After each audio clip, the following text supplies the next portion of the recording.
Hello and welcome everyone to today's event. My name is Nadia Ali.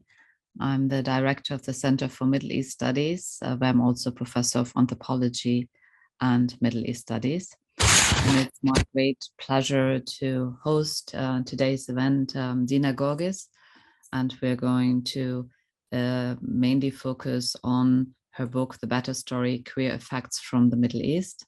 Hello, Dina, welcome. Dina Georgis is an associate professor at the Women and Gender Studies Institute at the University of Toronto. Her work, which is situated in the fields of post-colonial gender and sexuality studies, examines how aesthetic and cultural expressions are also effective responses to political and social urgencies. Her first book, and having a copy here, and I very much recommend it. I enjoyed it. It's an amazing read. So her first book, The Better Story: Queer Effects from the Middle East, which was published 2013, turns to story as a method for thinking about how those affected by colonial traumas and losses narrate their survival. Dina's writing appears in the International Journal of Middle East Studies, Psychoanalysis, Culture and Society, and Studies in Gender and Sexuality. She's presently working on a monograph provisionally entitled Making Use of Objects, Play and Radical Witnessing of War and Conflict. This project explores what it means to ethically witness others not as noble, often dehumanized, objects, but as engaged subjects composing themselves and their surrounding worlds in acts of play as they make use of resources from everyday life. It views play as creative capacity made through pleasure, curiosity, and interest. Focusing on one conflict in the MENA region, this work demonstrates that the outcomes of play not only have personal implications, but social and political ones as well. So the structure of today's event will be Dina and myself being in conversation for about 40 minutes or so, and then we have time for discussion, and I encourage everyone to use the Q&A function to put your questions or comments. So welcome, Dina. Thank you so much. It's great to be here. Yeah, great. So your book very much resonates with me on different levels, not only because of the Iraqi connection, but before delving into the ways you approach narrative in your book, I was wondering if you can tell us a little bit about your personal trajectory as it links to the book. Yes. I think I say at the start of the book that it's taken a lifetime to write this book. I say that because this book is very much about my own personal journey, and arriving at this book took I had to digress in different places, I would say, before I got there. And some of those digressions involved writing about trauma and diasporic displacement in a more generic sense, not really focusing on the Arab world. And before that, I was, just reading continental philosophy and literature. And so it really took me quite some time to get to this book, mostly because of the vulnerabilities that are involved in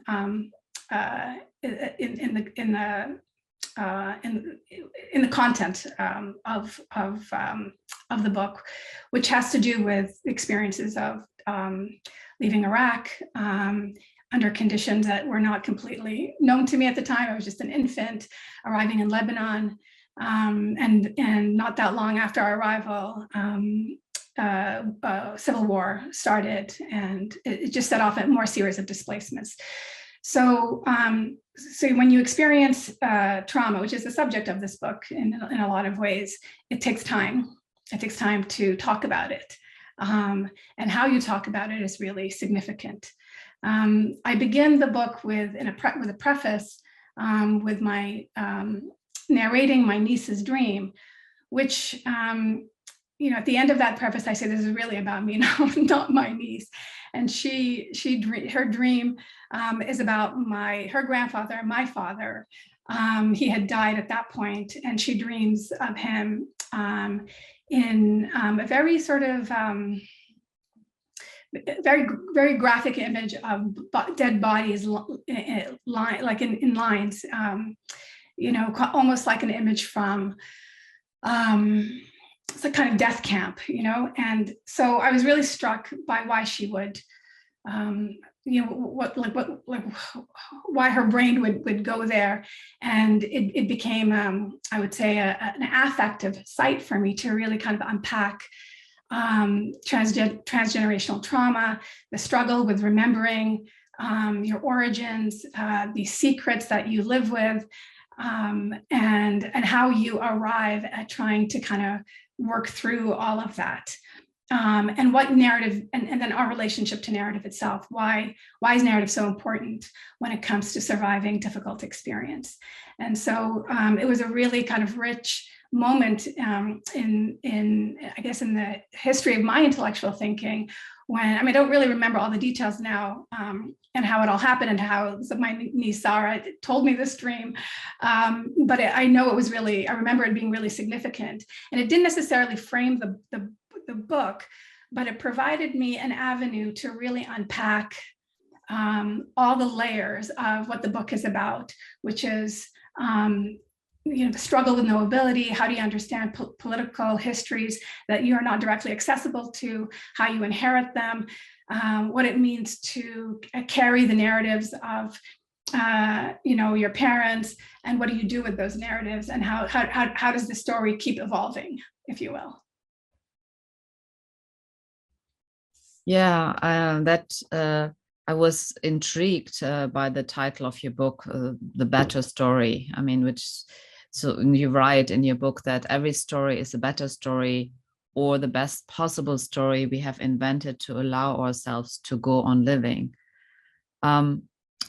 So rather than being interested in content alone, you seem to look at narratives in terms of the work they do for us emotionally and psychologically, especially in the context of collective trauma, and also what you call transgenerational haunting. And I wonder whether you can maybe elaborate a little bit on that concept as well.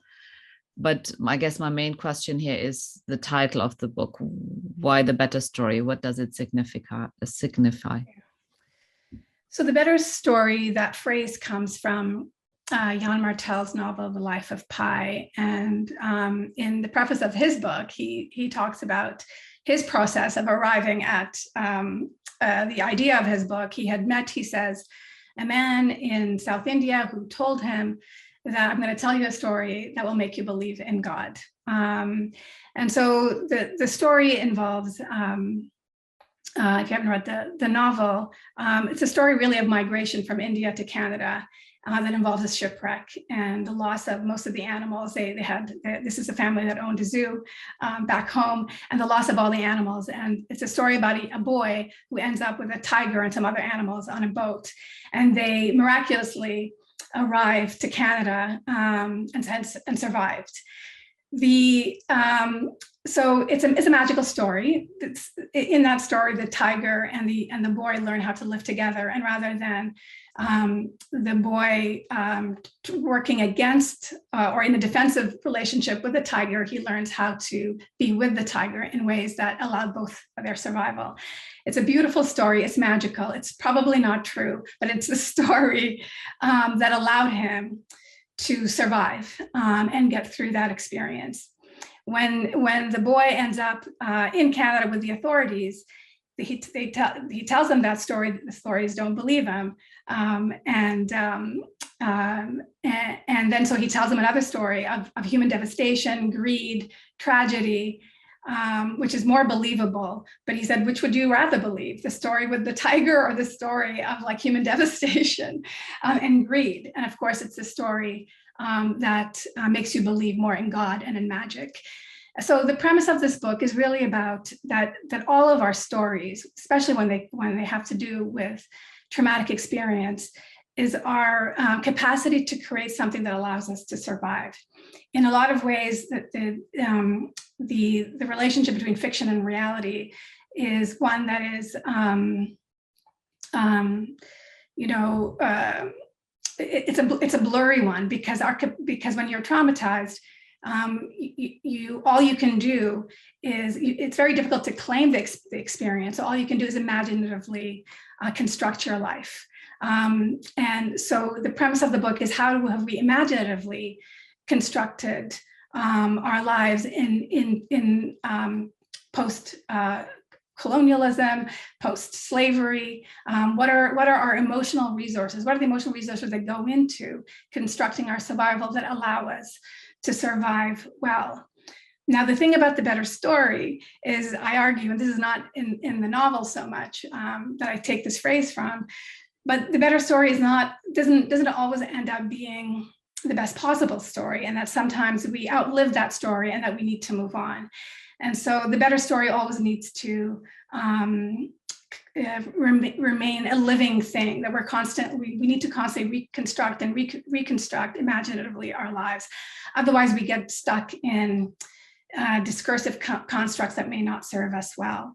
And the way that I often explain this to my students who have a hard time understanding why a story is not going to work so well, is the story of Israel. Actually, the story of Israel is born from tragedy of the Holocaust, and it's a story now of creating enemies, of being reactionary, of being defensive, of creating walls, of creating an other to create a sense of belonging within the walls of Israel. So sometimes our stories are not so great, they're not that magical, but the principle is the same thing. And so I try to sustain that tension in the book, that yes, we have stories and we need them, but we also really need to reflect on our stories, because sometimes, one, they don't serve us well, or they actually can hurt other people as well. So story for me is a method to both be generous about the stories that come out of conflict, war, and trauma, but also to be critical, because you wouldn't want not to be critical of the stories of Israel, even though it's based on, I would argue, their survival. And one of my chapters in the book is about the survival of Jewish people through the construct of Israel. So that if there's nothing else that one can learn from my book, it's that this is the message that I would like people to understand, is that this paradox of human creativity and imagination that can both invigorate our lives, but also can be, contribute to our demise in a lot of ways. Yeah. I have to say, and I don't know what you think and feel about this, Dina, but although, you write specifically, your examples, the case studies that you look at are taken specifically from the Middle East, and you're focusing on war and conflict, and clearly colonialism and the post-colonial condition framing your book. But I feel that, there's something so timely about your book as well, because I somehow I have the sense that this is a moment when so many of us, collectively and individually, are asking ourselves, are we telling ourselves the best possible story? I do think that COVID has done something about that, in terms of, the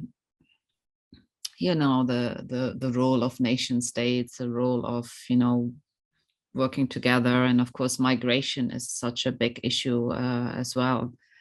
So I don't know if you have any reflections on that, in terms of, some of the underlying meanings that you said. The one thing that I want people to take away from, how has become really, really acute again. There's always that, of course, and as you mentioned the example of Israel, and then we of course also an example of Iraq and so many, Lebanon, but the sort of wider, beyond the Middle East resonance. Have you thought about that in the current context?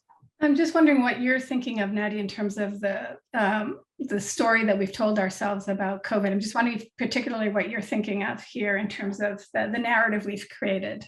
Well, I guess it's the narratives I'm thinking about are narratives about, borders and nations. Like right now, people are, again, trying to protect themselves, or, governments are trying to protect themselves by closing borders, while, scientists, I mean, the WHO is telling us that it's not going to help. We need to collaborate. We need to think collectively. We have to think beyond the nation state. And I just feel that both on the level of, and then there's climate change as well, there are just so many things happening that forces us to rethink the story, both on a collective level, but also I feel individually, many of us, I mean, certainly myself, think, have to kind of really be more reflective about the kinds of stories just to keep going, I don't know, I just feel that this moment that's kind of opening up lots of possibilities. Yes. So I think I know what you're getting at. I mean, I think that in some ways it's an old story of putting up borders and reimagining the terms of belonging and safety and protecting us as opposed to them, and thinking in very small-minded ways around how to deal with a global situation. The irony and the paradox is that we also create these stories in terms of our, nation states here around what COVID has done for us. It's opened our hearts to kindness. We have become good neighbors. We are taking care of each other. And in some ways, it really is a repetition of the narratives that are not really new. It's exactly a story about nationalisms and caring for ourselves and not the others. That doesn't, and even though we hear this over and over again from the WHO and other places that we need to actually open borders. We need to think across nations to figure out this situation. I think so. This is where I think the theory of the book also comes in, is that. And this is I guess this is my more generous read of us kind of clamping down and closing borders. Not that I approve of that or agree with that, but when we feel unsafe, it's almost like we are hardwired to cling more and belong more. And this is the danger of actually culture and narratives of belonging, is that our fear, our dependency on the other. Puts us in a position where we bond, and when it's really bad, as Jacqueline Rose says about Israel, we bond on hate. But we don't have the stories of bonding on hate. We have the stories in the present moment of bonding to take care of each other during COVID, and look at all these ways in which community has evolved. But it's only evolved within the borders of our nation states. It hasn't evolved outside it, because, and I think it hasn't, mostly because when we feel danger, we tend to tighten the doors. We lock the doors even harder. So I think, I haven't really quite thought of it until you mentioned it, to be honest, I think it's a really interesting way to think about why we just affectively, emotionally can't even get there, right? Because we're too threatened to let those borders open. Yes. Yeah. Thanks. So there's one thread that I also noticed in your book that resonated again quite a bit, which is that thread, that the tension between the collective stories and the individual stories. I was grappling with that a lot when I did my work on the oral histories and stories of Iraqi women. And I was often struck by this tension, that the first, especially when you would first speak to a woman, I was very conscious that the story I would get would be the collective story often linked to either sectarian identity or class identity. But then there is the individual one. And so I was just wondering if you can tell us a little bit how that relationship plays out in your work? Well, there's no easy way to, I think, explain the individual as the individual is connected to the collective. I mean, I think these are entangled relationships. The story of the human, at least from my psychoanalytic lens, is that we are made through each other, that we our dependency on each other means that we need to accede to to culture, the narratives of belonging of our own milieu and context. And so the relationship of the self as a singular human being with the collective are completely entangled. What allows me to understand singularity for me is what I call queer affect. So I guess that's where that kind of concept is important to our discussion. But before I go there, that's not to say that our relationship to collective narratives as they are passed down through our immediate context, like family and whatever, that's not to say that we don't have different relationships to those collective narratives. Of course we all do, and that's a complex relationship that I can't really, it's unique to each human being. But there is no human being that is not made by the collective narrative. No, none of us are. We are cultural animals. There's no way we are not. So those collective narratives are really significant to who we are, and they are entangled in a very complex back and forth relationship to the outside world. But so this is why queer affect also functions in the Better Story as also a method to understand how can we identify, how can we listen to humans when those collective narratives are not really effectively helping us live our lives well. And for me, that comes through in listening to the queer affects of those narratives, be they collective narratives or be they an individual human being talking about their lives. What this thing that I call a queer affect is the ways in which we are not completely knowable to ourselves, and the ways in which we don't really understand even why those narratives became appealing to us to begin with. And the reason why I've always focused, I suppose, on fiction and story and the visual or even music, is because it gives you those, or dreams for that matter, that those contexts give you access to get to what can't be directly said, to think about where people collide and conflict with those narratives in ways that are very, very individual. And now, I say in the book that queer affects have resonance that are larger than just the personal, and I can give you examples of those later.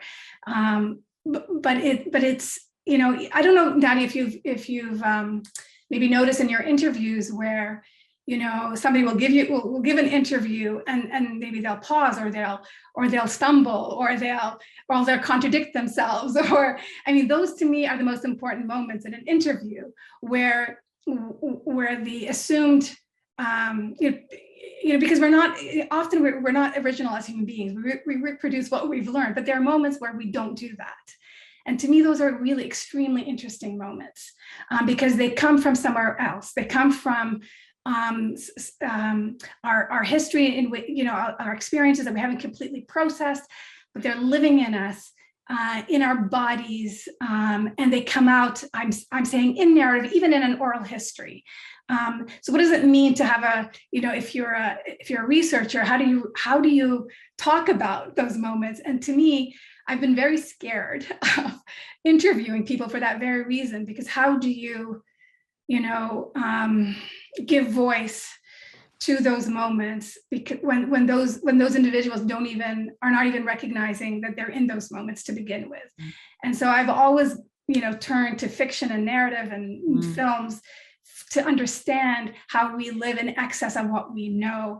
And when we get to those places of unknowability, it opens up possibility for me. It opens up, we get to the kind of the unconscious of the people.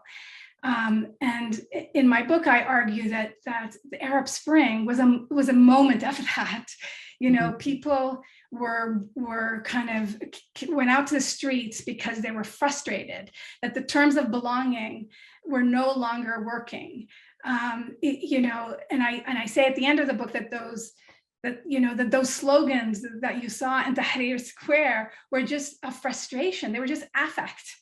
It's just, we don't want this anymore. It was just kind of raw frustration that and I talk about that in terms of not necessarily just resistance, because resistance has narrative, discursive, it comes with a package, ideological package.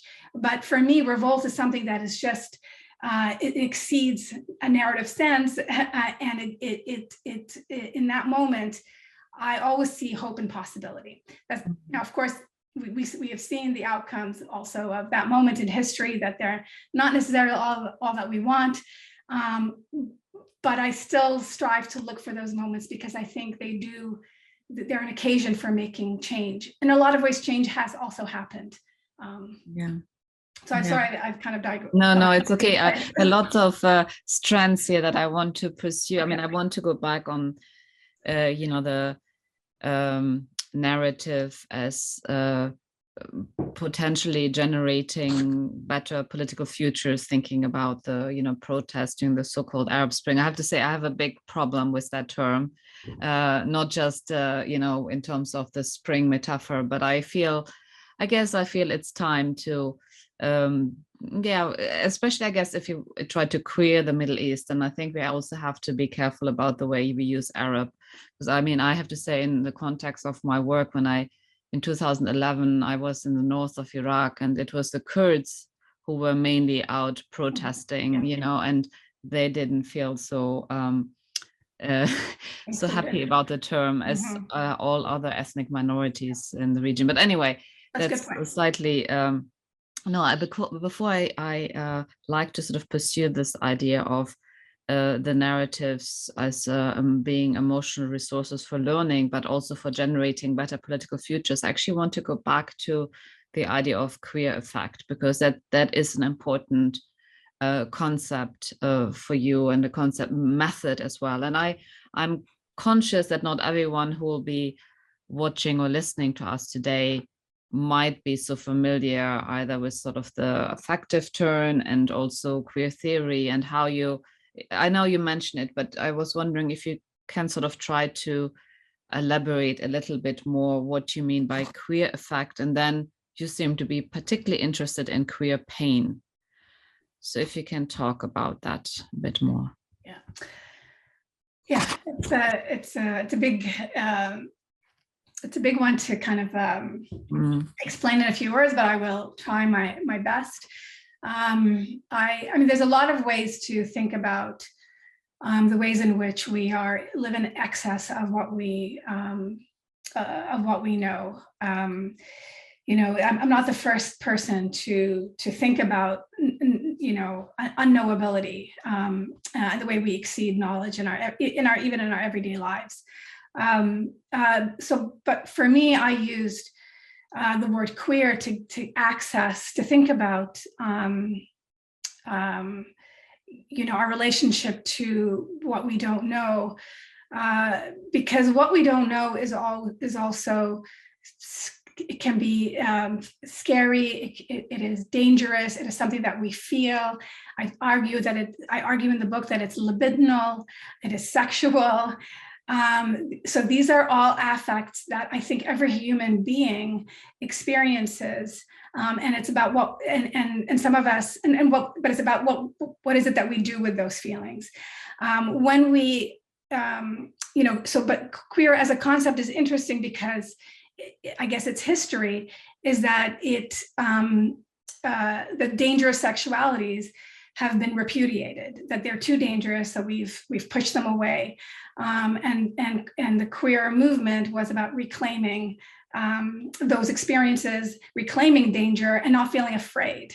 So for me, it worked as an interesting metaphor to think about what where culture and society can't cope with seemingly dangerous affects or experiences of sexual being or embodiments, or ways in which human beings want to live in excess of culture and dogma. And so it kind of, for me, it worked, it brought in all those ways to think about our relationship to danger, to unknowability, to the legacies of trauma that baffle us, in a nicely kind of, it's a concept that people can connect to as well, queerness. So it's both queer as a lived experience of marginality, but queer as something that is dangerous, unknowable, and scary. And the legacies of trauma are also unknowable and scary. So yeah, so I think it just kind of worked really well to bring that idea in a way that I think is just familiar and concrete for people, because queerness is something that has become something that people attach to. Of course, the problem with a concept that people attach to is that they still want to see it as an identity. And in the book, I try really hard to say that it is an identity, but it's also something else. So when we think of queerness as affect, not as identity, it speaks to something else. I mean, we arrived at queer affects with queer identity, but but it's more than that. So I don't know if that helps to. Yeah, I think so. I think that really clarifies it. But now maybe then the second part in terms of queer pain, because that's quite central to what you're doing. Yeah. So I mean, where queer pain comes up in the book is really around sexualities in the Middle East,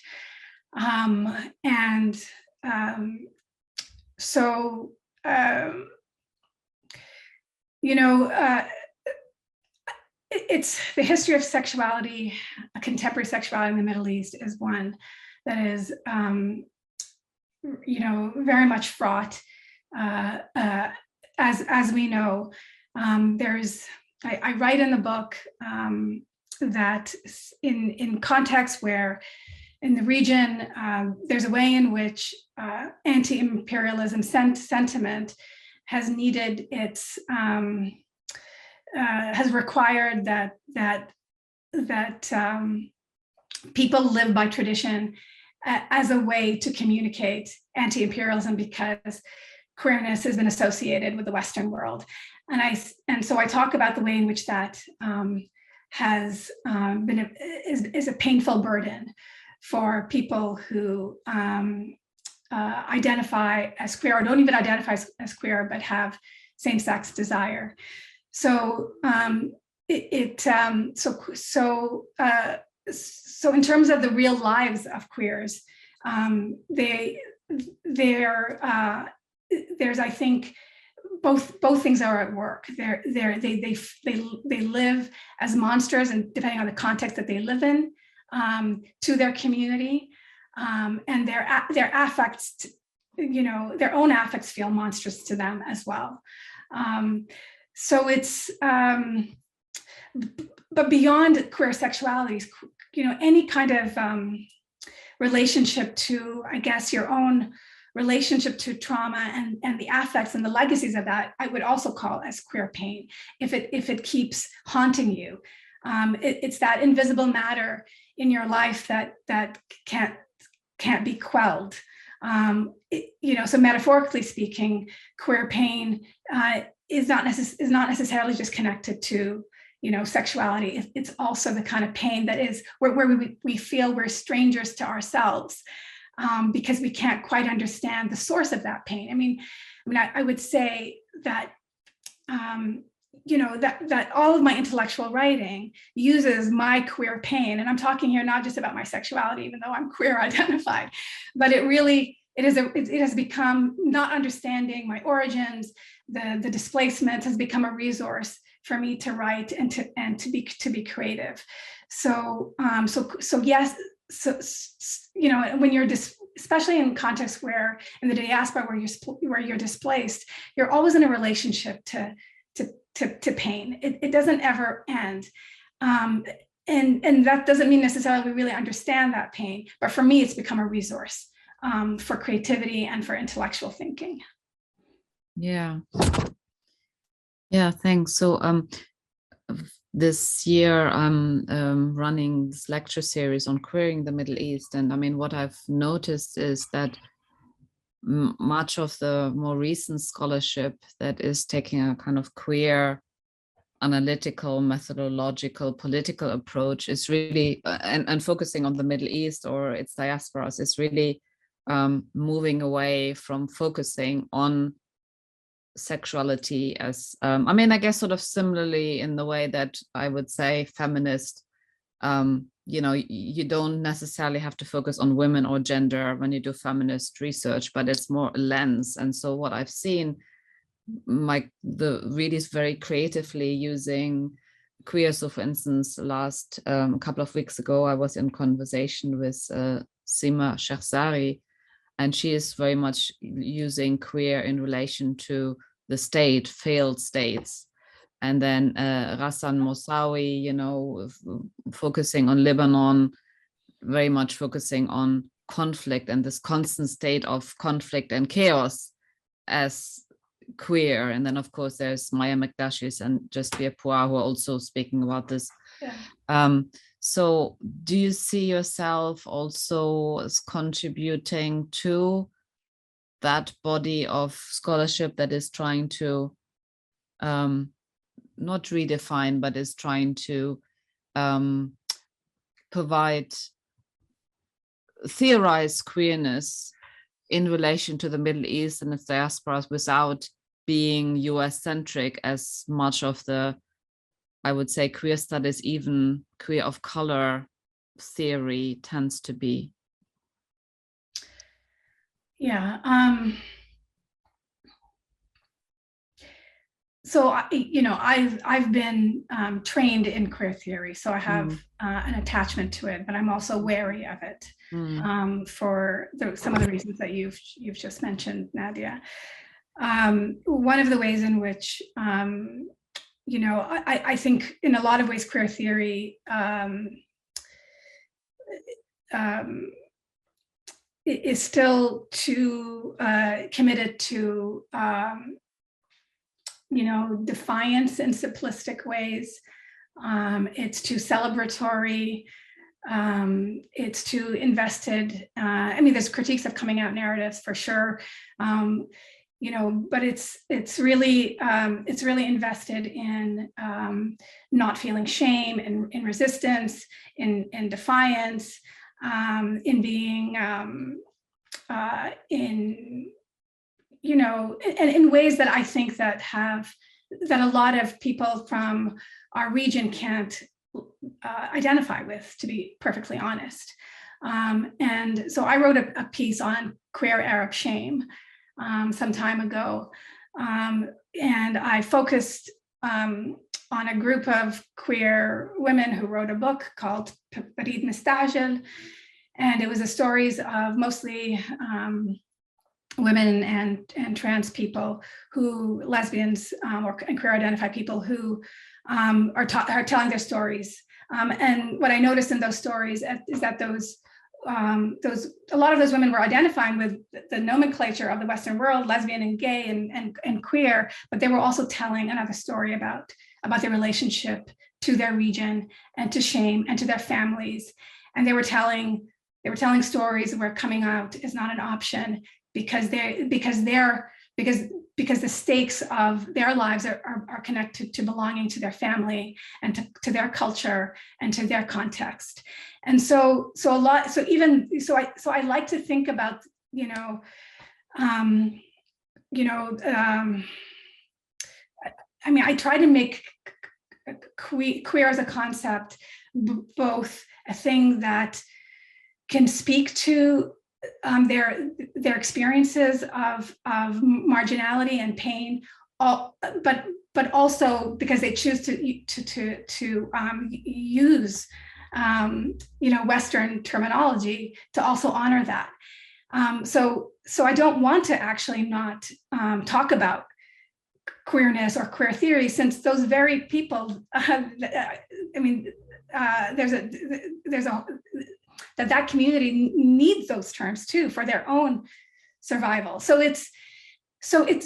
my relationship to queer theory is both subjectless, like a lot of the people who are talking about it, in terms of it being a way to think politically, a way to think affectively, a way to think, to even use it through our, as a way to think about decolonization, but also to honor it in the lives of people.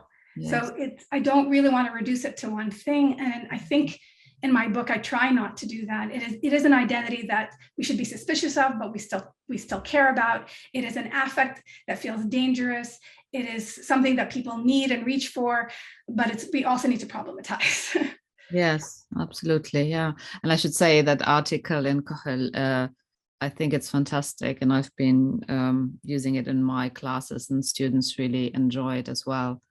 And maybe this is a good time to plug. So the journal that Dina published that article in, for those of you who are interested in writings by mainly queer feminist, both academics, but also researchers in the Middle East, but also in the diaspora, is Kohel, a Journal of Body and Gender Research, which is an online journal that exists both in English and Arabic, and it's freely accessible online, and is producing really interesting body of knowledge production that is very interesting, very original.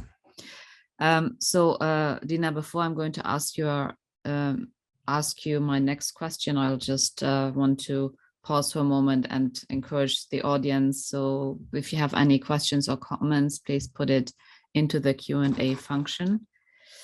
So I mentioned before, I'm interested in the way that you approach narrative as an emotional resource for learning, but also for generating better political futures. And so I was wondering if you can give some concrete examples of narratives doing that work, being emotional resources, but also offering the potential for better political futures. And then you speak about the need to unlearn what you call worn out responses to war and conflict.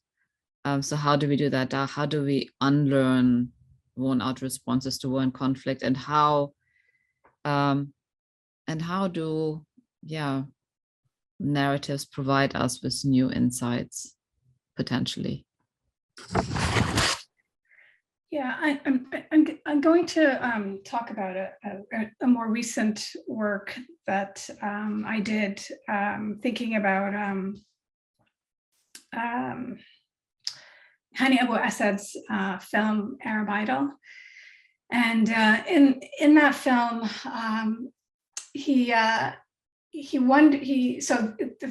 the film is based on a young man from Gaza winning the Arab Idol competition. It's a very dramatic story where he manages to cross the border and gets to Egypt, and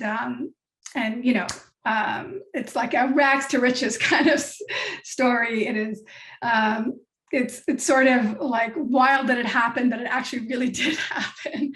But Abu Assad's question to himself is, why did, like, not just the Arab world, but why did Palestinians, why were they so excited by this?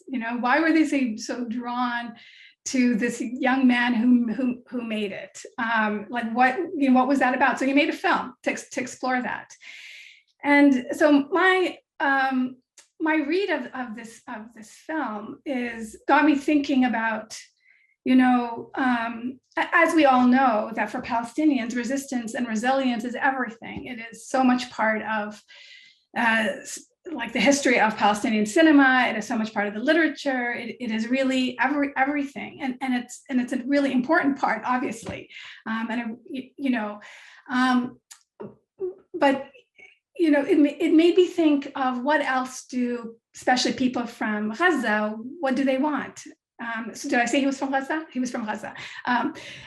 So what is there something else that Palestinians and particularly people from Gaza want. And it seemed to me in that moment where that all Palestinians were hovering around their TV sets watching, I forget now his name, Asaf, I forget his first name, is a moment in Palestinian history that spoke to what I say is joy, is pleasure, is bonding on something else other than pain. Actually, it's about being proud, and it made me think about what does it mean for those of us who care about the situation in Palestine, for not intellectuals, activists. What would it mean to attend to that part of their humanity in terms of supporting Palestinians? And speaking of plugs, I'm going to plug something that I was involved with recently, which is called Queer Cinema for Palestine. This is an initiative that was initiated by Packby and John Grayson here from Toronto, filmmaker, to produce a digital festival for Palestinians, for queer Palestinians. And it was a huge success. It was merely to offer, it was an offering of, it was about connection, it was about taking pleasure in queer Palestinian cinema, but also offering cinema to Palestinians. And so while resistance is really important, and the terms of resistance, I think needs to always change, because I think we do get too settled into the ways in which we resist. There are other ways that we can bond that might open up possibilities of new ways of being, and even and new ways of imagining political futures. I don't know what those things are. In my work, I don't really think about how people should live their lives differently. I just look for the cracks, if you will, for the moments where I see people wanting something that is beyond what they normally seem to want or say what they want. Mm-hmm. And even though this moment in Gaza and in the West Bank was a moment of like, people would say, oh, but that's just like, there you go, there's Western imperialism again, like idol is a Western product. And here they are like going gaga over something that is from the West. It's a resource. What was available to them? It gave them joy, it gave them a sense of pride. And so what does it mean for activists and intellectuals to, seize that moment and really think about it, and how will it inflect our activism? And I would say, in this moment of Queer Cinema for Palestine, this event that we created it's a festival that was of many cities. So we had like all these satellite locations, each curating their own little festival that was accessible to everybody. It was just beautiful. So that's to me that was about giving pleasure and a connection through different terms. And feeding the soul, if you will. Yeah. And so it produced a different kind of activism in my mind. So it's not a big example, but it's something. It's just about attending to something else. It's breaking out of the patterns of how we think we can be activists and be allies, and doing something new. I would never, having grandiose ideas of new futures, I think will lead us nowhere. I think it's about seizing moments. It's in the minutia. It's about attending to how people are already changing, because people are always experiencing their queer affects and making new meanings from them. And it's about attending to those meanings. And as researchers, it's about listening and saying, what is really going on here? Are people wanting something else? Or will we keep imposing the same ideological perspectives over and over again? And in the book, I say that resistance itself, the way we've imagined it, has become ideological because we can't go outside the construct. And it's very much about emancipation. And I use David Scott to say, like, we're in some ways, it's actually a very colonial construct. Yeah, I'm sort of wondering, as I'm listening to you now speak about your more recent work. So I understood reading your book that so you were critical of the kind of post-colonial studies impulse to focus on resistance and liberation, and you also seem to be interested in terms of studies of affect to challenge what you call, cultures of happiness. Yeah. And, the cultures of happiness that gloss over sadness, mourning, and loss. And so on the one hand, you're doing that, and then also, the sort of challenging post-colonial studies that focus around resistance and liberation. So that seemed to be sort of the focus of your work, or the framework. But now you're speaking about, in your current work, Yes. does that have shifted? Because, I hear play and pleasure. And so can you say something about the shift and what you're doing now in your current work? Yeah, I mean, in the current work, I'm not emphasizing trauma as much, because I think I really believe that our capacity to create and play is something that is a resource in all of us, regardless of difficult experience. I mean, no human being doesn't suffer and have pain, obviously, but it is turning our attention to the ways in which we are. In some ways, I'm saying that pain and pleasure are in tandem, and that sometimes we are not. That our pleasure is our desire for pleasure just kind of emotes and kind of rips through pain in ways that are not necessarily directly kind of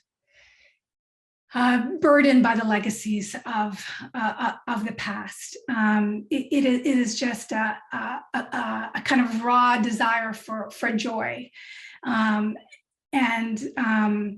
So and I'm influenced by psychoanalytic thinkers who are less interested in, I think thinking more universally about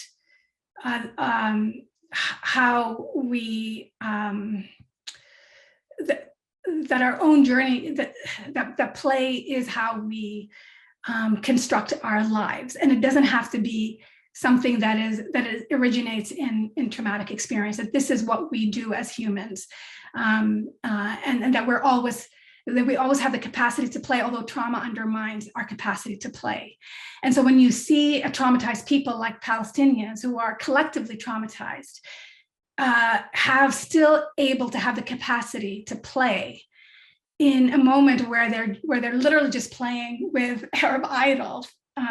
To me, that is invigorating, and it is so hopeful, because they're not completely, flattened by trauma, right?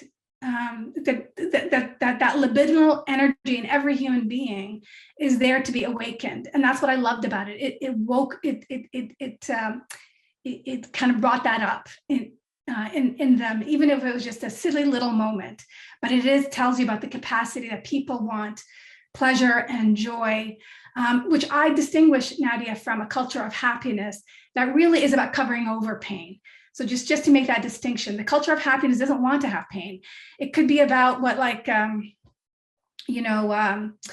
Ahmed talks about, which is, assimilating and just covering over stuff and belonging in the worst kinds of ways. And so that's the culture of happiness that all of us are susceptible to, because we need to survive. But that is not what I'm talking about. I'm talking about joy here that comes from, again, somewhere else, from something that is deeply about what it means to be human, and the ways in which pain is entangled in our capacity to have joy and pleasure. Yeah, I mean, that's thank you for clarifying that distinction. And yes, I mean, lots of what you say resonates again in relation to Iraq, and where, by the way, the Arab idol or Iraqi idol is also a big thing, and people love it too. Yeah, so unfortunately, we're about to run out of time, but I was wondering whether just the last few minutes you could talk a little bit about the dream. So you're framing, I mean, you start your book with the dream of your niece, and then towards the end of the book, you share with us the dream of a young Palestinian man who is encountering Judith Butler at a public talk. And So and you refer to this exchange, evoking the metaphor of tarab, which is an Arab term used to denote a feeling of euphoria linked to a musical exchange. So why that dream at the end, and what does this metaphor do in your work? And you'd have 3 minutes. Oh my goodness, yeah. Oh my God, let me just talk quickly about the euphoric stuff on Tarab. I think I probably just explained by talking about, Arab Idol and Palestinians' euphoric experience of, SF winning 2014 Idol or whatever it was. And it was a moment of connectivity that was not really conscious, but it was there, it was palpable. It was, so I think these are moments that we need to stop and listen to those moments, because they are moments that to me are so important, and they have something to teach us. And if we have the ears to listen and listen ethically without trying to master or over determine what is really happening. So that to me is really important. And nothing like music is capable of bringing us together in ways that are so embodied, but have no words. And yet all of us have that experience in some ways, it's very easy to talk about queer affects through music, because everybody has that embodied experience of what it means to listen to music and have an embodied experience, that it's evocative. So the dream at the end of Vera's story was so emotional for me. This young Palestinian man who had a Palestinian principal, and he said they never talked about Palestine because the conflict made, tore even Palestinians apart. We of course we know that there are discourses that everybody, that we all think that every Palestinian participates in, but that is not true. There's diversity, and we don't agree that, there's hegemonic discourses, and then there's painful conflicts, even internally among us. So this dream was about that. He wanted to, it was a dream where Judith Butler invites him to sit with his old Palestinian teacher and have a conversation. So it was it was really interesting, because it told the story of what he needs to do. I think, I don't know, that the importance of relationality, the importance of connectivity, but also that there was this intellectual Jewish lesbian queer person who was the person who made this intervention for him, which is complicated, right? She's Jewish, but I think it spoke to allyship too. It spoke to the importance that conversation is so important if we're going to get through the most horrible events of and the worst injustices of lives, that there needs to be conversation.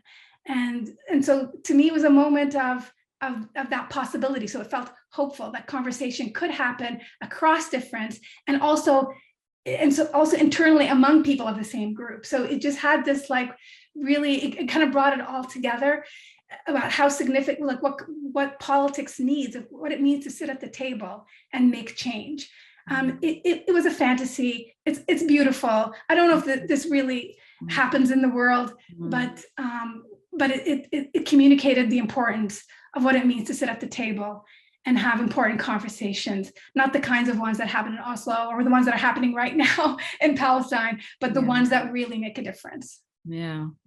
Thanks so much. Yeah, that's something else that I'd really like to mention about the book and your writing more generally. It's very beautiful and very moving, and I am very much looking forward to reading about your new project. So when are you hoping to? Is this? Do you have some idea? Oh, don't ask that question now. I know. That's anyway. Not anytime soon, I'm afraid. Yeah. No, that's a bad question. Sorry. No. Bad. Thanks so much, Dina. Thank you. really enjoyed being in conversation with you. Thanks for your time and sharing your thoughts and reflections. And thank you all for joining. Hope to see you soon. Okay. Bye, everyone.